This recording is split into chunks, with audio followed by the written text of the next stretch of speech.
और माननीय अधिष्ठाता महोदय जी, मैं ये कहना चाहूँगी कि कोई जिसकी सबसे बड़ी बात, क्योंकि जो करके दिखा दे उसी पर विश्वास किया जाता है। मैं भी 3 बार इस सदन की विधायक रही हूँ, बहुत छोटी उम्र से रही हूँ। सबकी विश्वास और सबकी आस से मैं यहाँ पर आई हूँ।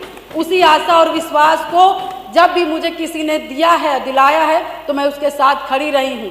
मैं कहना चाहूँगी कि इसकी सबसे बड़ी नज़ीर प्रयागराज में आपने हत्याकांड में देखा होगा, जिस तरह से जिसमें मेरे पति की हत्या हुई थी और जिस घटना को पूरा प्रदेश जानता है। मैं माननीय मुख्यमंत्री जी के आने के बाद मुझे न्याय मिला। मेरे पति के हत्यारे अतीक अहमद को माननीय मुख्यमंत्री जी ने मिट्टी में मिलाने का काम किया।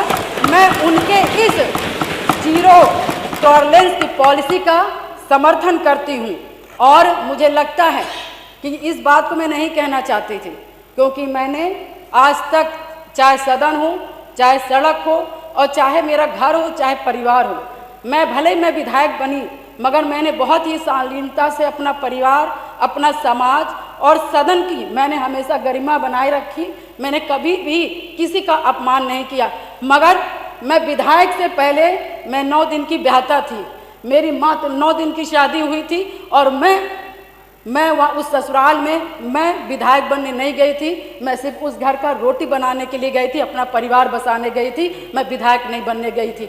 मगर जब मेरे साथ घटना हुआ तो मैंने न्याय के लिए अपना आवाज़ खोला, अपने अधिकारों को मांगने का काम किया और जो कि मुझे जिस तरह से मुझे सही लगा, मैंने कभी जनता को अपना परिवार समझा, कभी आप सभी माननीय सदस्य को अपना भाई बंधु समझा और आप ही लोग से, सभी लोग से मुझे ताकत मिली।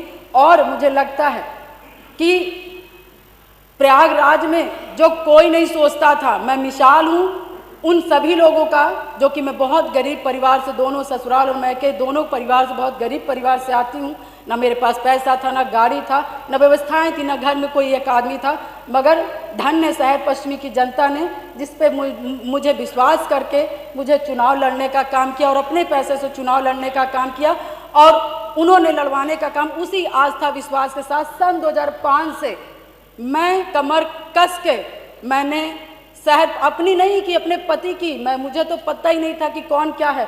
मगर मैंने जब जाना कि इससे कोई लड़ने के लिए तैयार नहीं इस अतीक ऐसे माफियाओं से, तो मैंने लड़ने की ठानी, क्योंकि मुझे बस एक चीज़ लगा कि आज मैं डर जाऊंगी जिसके पति की सारेआम हत्या कर दी गई और उसकी डेड बॉडी नहीं दी गई।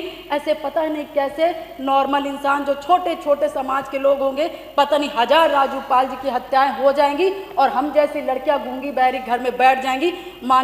अधिष्ठाता महोदय, मैंने उनकी आवाज़ मैं सुन करके और मैं अपने लिए लड़ाई नहीं की, पूरे शहर पश्चिमी और पूरे प्रयागराज और पूरे उत्तर प्रदेश की जनता के लिए लड़ने का काम की।